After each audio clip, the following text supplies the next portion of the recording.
Welcome to EnigmaCast, nerds. And if you haven't noticed by now, it's been a while since the most eligible one-eyed man in all of New Jersey, probably all of America, has been on the show. Say hello to Sasquatch Steve Taylor. I thought maybe you were, trying to push me out of the way, Sometimes, we got to remember it's all about me around here. You're here to make me look good, Steve. And I was getting reports that you were actually slowly passing me by, right? After a while, man, I start to miss you. I got to reach out to my boy and bring him in. And plus, I got to bring him in for something special because got several requests to look into a case, for lack of a better word. And if you're new to this channel, how we do it when me and this guy are together, most of the time, what we do is we'll take a topic that's been submitted. And at the end, we'll give you our thoughts and our details on whether or not we think this is real or just a hot steaming pile of padookery.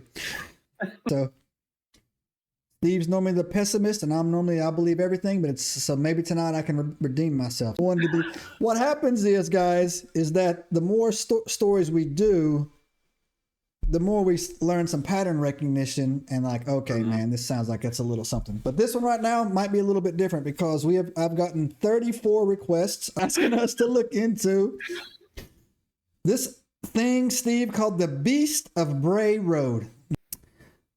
On this show, if you haven't figured it out, or if you've been with us any amount of time, we do things backwards around here. So this is obvious from my research. This was a fairly popular story. And of course, we didn't know anything about it until a week ago. So we're going to give you the who, the what, the when, the where, and then we'll give you our opinions on the end of it. We're going to get into the Beast of Bray Road, everybody. And then when I started doing my research into it, Steve, I came across a plethora of documentation and stories about this area. Elkhorn, Wisconsin. And this Elkhorn is a town, a small town in southern Wisconsin that is north of Lake Geneva. But I'd heard of Lake Geneva, but still geographically that didn't help me at all. So I went to Google and I checked, and this is about 45 minutes outside Milwaukee.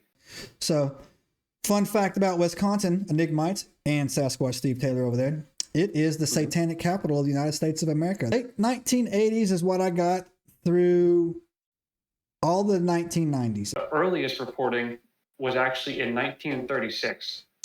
Anyways, so the Beast of Bray Road, guys, is what they are saying is atypical. If you watch this channel at all, it's dogman. It's 6 to 7 feet tall, muscular, with dark brown. Some reported having silver or gray hair, with conflicting reports of glowing yellow to glowing red eyes.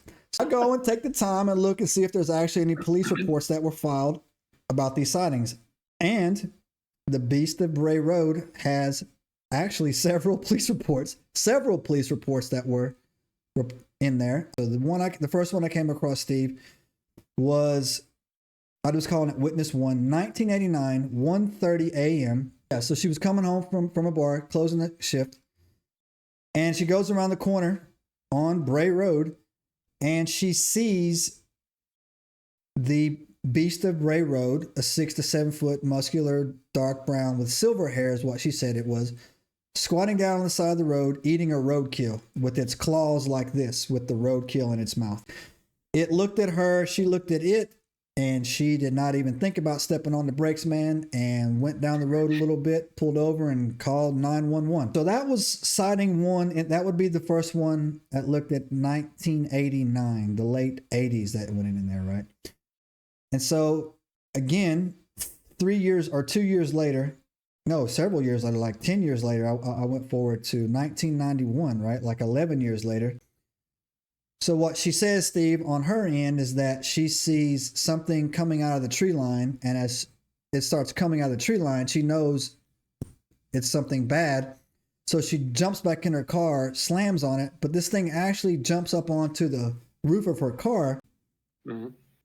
So that right there, and there was more sightings that I could have went on and did, because like I said, I was actually a little bit impressed at the amount of like reports and data that was on this, right? Yeah, but they were having a BB gun war just between each other. These were 14, 15-year-old boys, and they were just in there, and this thing ran up on them, and it chased them out of the woods, man. So Steve, normally you're the body guy, so that's what I got in there. But as of right now, I've never found, I could not locate any fatalities, run-ins with the Beast of Bray Road, right? For me. This wasn't exactly on Bray Road, but it was in Jefferson, Wisconsin, which is about 45 minutes north of Elkhorn on the campus. And he reports that one night he was out doing his rounds, and he passed a cemetery, and he saw this, what he described, a wolf-like creature hunched over, clawing at one of the graves. As he's walking past the cemetery, he sees this creature once again, and he shines his flashlight on him, and the creature stood up on its hind legs. A man-like body, but that was covered in dark, thick hair, and it had claws and pointy ears. And just like the same night before, he howled and ran off into the woods. So 25%, Steve. But I'll bump it up to 25 that something is happening, because that's a lot of reporting and a lot of variety in reporting. You know. Yeah, so you're at a 25, man. The Beast of Bray Road is real. It's just too much ink put down over too long. It's the 1936 thing sealed it for me, really. And the Native American lore, I again, leans more credit, but the 1936 was the one that put me over the top, man. That something is going on, because now you got the same story told, or the same creature described over multi-generations, right? And connect into it, man. So for me, 100%, man, this bad boy is a real thing, man. And that's going down out there. So now for the fun part, Steve. You know, I would say yes. And the reason I'm not saying no is because even through all this craziness that we're reporting here, there's been no deaths.